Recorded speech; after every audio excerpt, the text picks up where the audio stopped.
Salutare tuturor, eu sunt Drixi și bine v-am regăsit la un nou episod din seria noastră de Samp.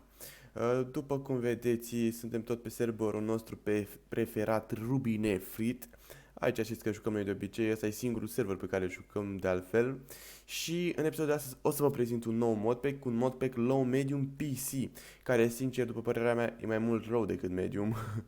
Pentru că nu prea sunt adăugate multe chestii și chestiile care sunt adăugate ar merge de minune și pe un calculator mai low. Nu foarte low, dar mai low. Oricum, nu chiar atât de mult. Bun. În fine, deci hai să nu mai vorbim. Nu uitați să apăsați butonul de like să strângem peste 20 de like-uri la acest episod, chiar 25 de like-uri la acest episod și bineînțeles să vă abonați dacă încă nu ați făcut-o și chiar v-aș ruga să o faceți pentru că mă ajută foarte mult și mă motivează în continuare să filmăm și să postăm, bineînțeles. Bun. Este un modpack făcut de Stranger. Dacă te uiți la acest videoclip îl salut. Bun. Sincer, eu când m-am jucat atâta pe modpack-ul ăsta, mi se pare ok. Adică e făcut foarte ok, e low medium, nu prea ai ce să adaugi pe un modpack low medium, deci nu are NB. Bun, unul la mână.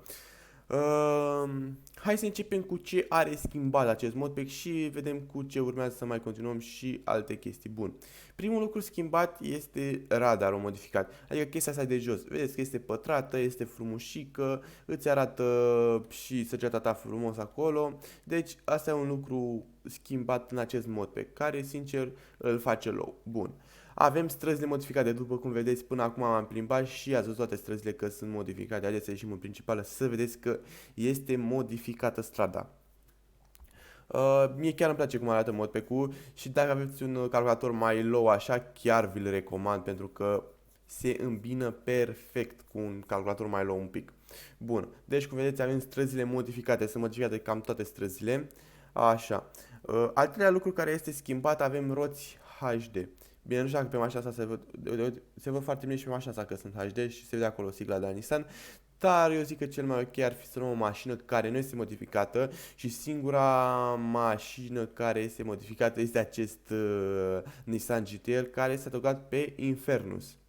Deci celelalte mașini nu sunt modificate, din păcate, dar sincer, bine, el a făcut ca toată lumea să că e Barosan și are Infernus, dar de fapt nu toată lumea are Infernus, asta e chestia. Și da, poate găsim o mașină să ne uităm și la roțile ei ca să vedem dacă este sau nu, sunt roțile sau nu HD. Bun. Avem HUD-ul modificat. Uite, avem și aici asta. Și bineînțeles, uitați aici, frumos. Mapa modificată, tot ce trebuie, nebuneli. E exact ce trebuie. Pac frumos. Așa.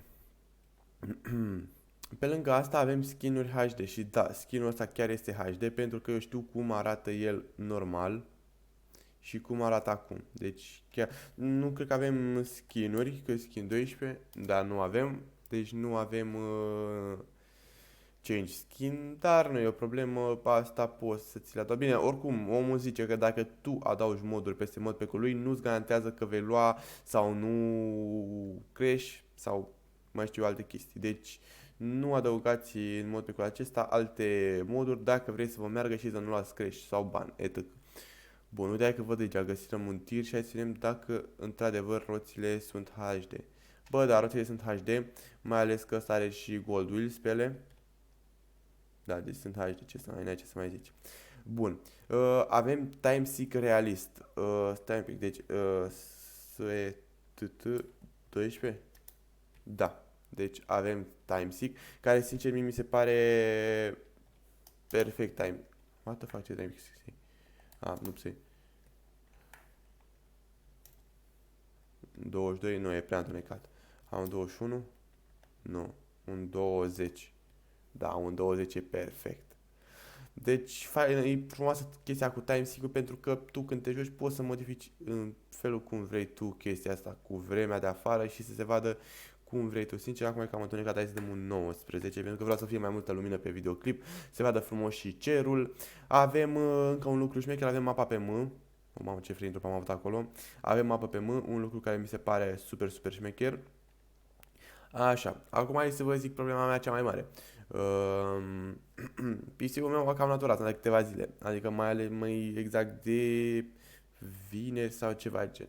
Deci de vineri PC-ul a luat o razna și, sincer, eu nu știu ce mi s-a dus la el. Ori Brami, ori unul dintre hard discuri sau SSD-ul, nu știu exact. Bine, adică dacă s-a dus unul dintre hard discuri sau SSD-ul, nu s-a dus în totalitate, adică are mici probleme. Sincer, sau procesorul, sau trebuie să fi dus și procesorul. Astăzi eu m-am pus să-i schimb pasta termoconductoare și să-l curăț un pic. Însă dacă nu-și revine, o să știți că o să postez mai rar pentru că până a strâng și o bani ca să repar PC-ul, așa, gen. O să putem juca în mare parte, o să jucăm Samp mai mereu pentru că pentru Samp nu se vede un PC wow, dar nu să-mi vă așteptați să apară serii wow la mine pe canal, cum ar fi GTA 5 sau Forza Horizon 4 sau Farming Simulator 19, pentru că dacă PC-ul meu s-a dus un pic, acum nu mai am ce să fac, asta e toată chestia. Deci nu uitați să apăsați butonul de like, să strângem acolo 25 like-uri pentru PC-ul meu bombardat și să vă abonați dacă încă nu ați făcut-o. Desigur. Bun.